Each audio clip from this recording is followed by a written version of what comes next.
Hello दोस्तों, आज के क्लास 10 की बायोलॉजी में हम लेक्चर नंबर 11 को डिस्कस करने वाले हैं और इस लेक्चर नंबर 11 में हम लंग कैंसर के हवाले से बात करेंगे कि लंग कैंसर ये क्या होता है, इसको हम किस तरह डिफाइन करेंगे, इसके काजेस कौन कौन से हैं, इसके सिम्टम्स यानी अलामात कौन कौन से हैं और इसका इलाज क्या है। तो आज की इस लेक्चर नंबर 11 में हम लंग कैंसर के हवाले से बात करेंगे। तो चलिए स्टार्ट करते हैं। सबसे पहले अगर हम लंग कैंसर के डिफिनीशन की बात करें, so it is the respiratory disease characterized by the uncontrolled cell growth in tissues of the lung.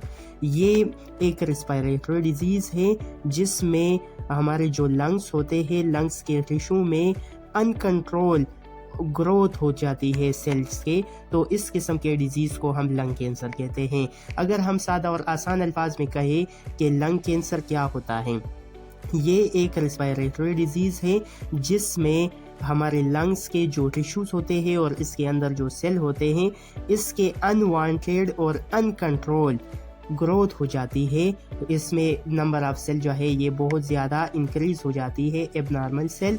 तो इस किस्म के लंग डिजीज़ को हम लंग कैंसर कहते हैं।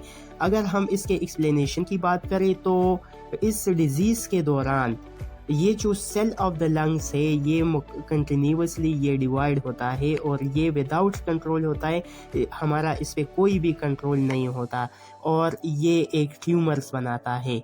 और ये जब ट्यूमर बनाएगी तो ट्यूमर के हमारे पास दो टाइप्स है, एक को हम बिनाइन और दूसरे को हम मैलिग्नेंट कहते हैं। तो इसमें जब भी मैलिग्नेंट ट्यूमर हो तो ये इसको हम फिर कैंसर भी कहते हैं और ये सबसे ज़्यादा कॉमन होता है मेन में एज़ कम्पेयर टू वोमेन, यानी ये लड़कों में और ये जो मेल पर्सनस है इसमें ये ज़्यादा कॉमन होता है as compare to the female. तो इसको आप लोगों ने याद रखना होगा। अगर हम लंग कैंसर के काजेस की बात करें कि इसके काजेस कौन कौन से हैं, तो सबसे पहला इसका जो काज है, this is the cigarette smoking. 90% ये जो लंग कैंसर है ये सिगरेट स्मोकिंग की वजह से काज हो सकता है। इसके अलावा ये जो इंडस्ट्रियल कार्सिनोजन है, कार्सिनोजन ये वो मटेरियल होते हैं, ये वो सब्सटेंसेस होते हैं जिसकी वजह से कैंसर काज हो सकता है। तो इंडस्ट्रियल कार्सिनोजन की वजह से भी कैंसर काज हो सकता है। एयर पोल्यूशन, हवा की आलूदगी, इसकी वजह से भी लंग कैंसर काज हो सकता है। रेडिएशन, मुख्तलिफ किस्म के लिए जो रेडिएशंस होते हैं ये भी लंग कैंसर काज कर सकता है। वायरल इन्फेक्शन की वजह से बाज़ औक़ात किसी भी इंसान को वायरल इन्फेक्शन हो जाती है, तो इस वायरल इन्फेक्शन की वजह से लंग कैंसर हो सकता है।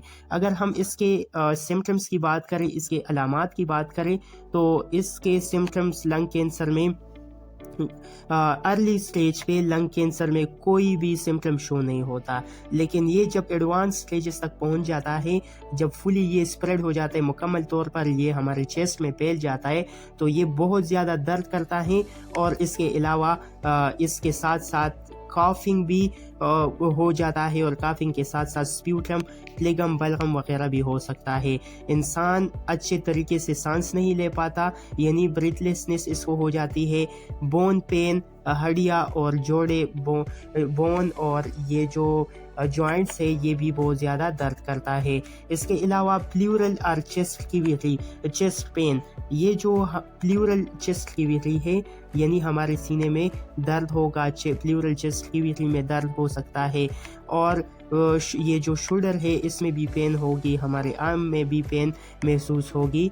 तो ये इस कैंसर के सिम्टम्स है। अगर हम इसके इलाज की बात करें तो इसके इलाज में हमारे पास कोई भी स्पेसिफिक ड्रग वगैरह नहीं है, लेकिन यहाँ पे लिखा भी है there is no specific treatment for the lung cancer, however the infected area can be remove surgically.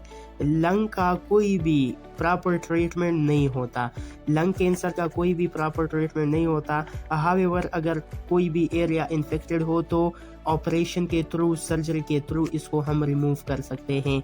इसके अलावा हम कीमोथेरापी भी कर सकते हैं मुख्तलिफ़ किस्म के मेडिसिन के ज़रिए, ریڈیو تھراپی بھی کر سکتے ہیں ریڈیشنز کے ذریعے. اس میں ہمارے پاس یہ جو ریڈیو تھراپی ہے یہ جو کینسر سیلز ہے تو اس کو کیا کر دیتا ہے, اس کو کل کر دیتا ہے, اس کو ڈسٹرائی کر دیتا ہے. اور سب سے جو اہم چیز ہے اوائڈ اسموکنگ. ہمیں چاہیے کہ ہم اسموکنگ کو کیا کریں, ارلی اسٹیج پہ اس کو اوائڈ کریں تو ہم مزید فردر اس سے بچ سکتے ہیں.